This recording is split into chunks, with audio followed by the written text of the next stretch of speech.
So, నేను doctor Satyavathi అండి. ఈయన డాక్టర్ వెంకటేష్. ఓకే. సృజన హాస్పిటల్ కాకినాడ మాది. సో, ఈరోజు ఏంటంటే మేము ఇన్‌ఫర్టిలిటీ అనేది అందరూ చాలామంది ఏంటంటే ఓన్లీ లేడీస్‌కే టెస్టులు చేయించుకోవటం, వాళ్ళు ఊరికే టెన్షన్ పడటం, మాకు ఈ రిపోర్ట్ ఏమొస్తుందని భయపడటం ఇలా జరుగుతా ఉంటది. వెంకటేష్ సో, ఇన్‌ఫర్టిలిటీ ఈ పిల్లలు లేకపోవటానికి కారణాలు ఓన్లీ ఆడవాళ్ళలో మాత్రమే ఉంటాయా? ఆ! లేదు మేడం. యాక్చువల్లీ ఇన్‌ఫర్టిలిటీ ప్రాబ్లమ్ అన్నది ఇద్దరికీ షేరింగ్ ఉంటది. ఓన్లీ లేడీస్ మాత్రమే సఫర్ అయ్యే ప్రాబ్లమ్ కాదు.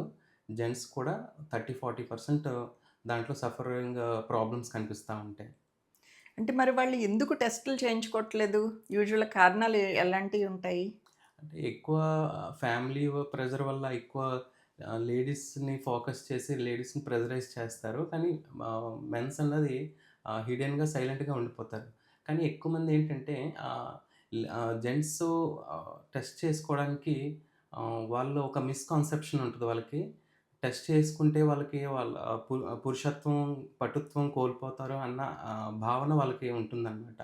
సో, ఈవెన్ దో వాళ్ళు సైలెంట్‌గా సఫర్ అయినా సరే మనకి బయటకి చెప్పరనమాట. సో, ఈ సింపుల్‌గా ఆహ్, సెమెన్ టెస్ట్ అన్నది చాలా బేసిక్ టెస్టు. మన ప్రైమరీ టెస్టు. ఎప్పుడైనా డాక్టర్ కలిసినప్పుడు ఫస్ట్ రాసే టెస్ట్ అదే. అదొక్కటి చేయించుకుంటే చాలు. మొత్తం చాలా దాంట్లో ఇన్ఫర్మేషన్ ఉంటది. దాన్ని బట్టి ఫర్దర్‌గా ఇంకా ప్రాబ్లమ్స్ కనిపిస్తే ఫర్దర్ టెస్టింగ్ అన్నది జరుగుతది. సో, ఈ స్పెర్మ్ టెస్ట్‌లో ఏమేమి చూస్తారు వెంకటేష్? సెమెన్ టెస్ట్ అనేది చాలా బేసిక్ టెస్ట్. కానీ అదేంటంటే అది పేషెంట్ అది పెయిన్‌ఫుల్ అని చెప్పని ఫీల్ అవుతారు. కానీ అదసల పెయిన్‌లెస్ ప్రొసీజరు. OPD procedure.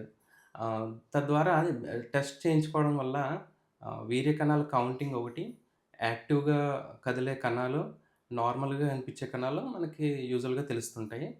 అవి కాకుండా ఇంకా డీప్ అనాలిసిస్ చేస్తే చాలా పారామీటర్స్ ఉంటాయి. అట్‌లీస్ట్ ఈ ఫస్ట్ 3 పారామీటర్స్ ద్వారా మనకి చాలా ఇన్ఫర్మేషన్ అనేది తెలుస్తుంది. దీనిలో ఏమన్నా తేడా ఉంటే వేరే టెస్టులు కూడా చేస్తారా అవసరమైతే? వీర్య కణాల టెస్టింగ్ మాత్రమే కాకుండా, ఇంకా ప్రాబ్లమ్ మనకు కనిపించినప్పుడు డీప్ అనాలిసిస్ చేసి హార్మోన్ టెస్ట్ కానీ, స్కాన్ గానీ, జెనెటిక్స్ టెస్ట్స్ కానీ ప్రత్యేకంగా మేల్స్‌కి సంబంధించినవి ఉంటాయి. అది చేయించుకోవచ్చు. సో, దీన్ని బట్టి అన్ తెలియాల్సిందేంటంటే యూజువల్‌గా ఈ పిల్లలు లేకపోవటం అనేది సో, ఆడవాళ్ళు ఒక్కళ్ళకే కారణం కాదు. మగవాళ్ళలో కూడా 40-50% అంటే ఈక్వల్‌గా కారణాలుంటాయి. సో, కానీ వాళ్ళు చేయించుకునే టెస్ట్ చాలా చిన్న టెస్టు. బట్ లేడీస్ చేయించుకునే టెస్ట్‌లు కొంచెం స్కానింగ్ అని ఇలాంటి టెస్ట్‌లన్నీ ఉంటాయి. బట్ అది మేము హెల్తీగా ఉన్నాం కదా! ఆరోగ్యంగా ఉన్నాం కదా! మేము టెస్ట్ చేయించుకుంటే రిపోర్ట్ బాబోయ్! ఏమొస్తదో, లేకపోతే పక్కోళ్ళు ఏమనుకుంటారో ఇలాంటివి మాత్రం అనుకోవద్దు. బట్ ఈ ట్రీట్మెంట్ ఇద్దరూ కలిసి చేయించుకుంటేనే అది మీకు ఏమి ఇబ్బందులు ఉండవు. అదేమి కష్టమైంది కూడా కాదు. అంతేనా? అంతే మ్యామ్. యాక్చువల్లీ సెమెన్ టెస్ట్ వాళ్ళు మెయిల్ పార్ట్నర్ ఫస్ట్‌లోనే చేయించుకుంటే, మనకి ఫీమేల్ పార్ట్నర్ స్ట్రెస్ అన్నది తగ్గుతుంది. అంటే నంబర్ ఆఫ్ హ్మ్. బ్లడ్ టెస్ట్స్ గానీ, హ్మ్. స్కాన్స్ కానీ ఆహ్, ఈ ప్రపోర్షనేట్‌గా కాస్ట్ ఫ్యాక్టర్ గూడా చాలా తగ్గుతుందనమాట. సో, సింపుల్ సెమెన్ టెస్ట్ చేయించుకుంటే సరిపోతుంది.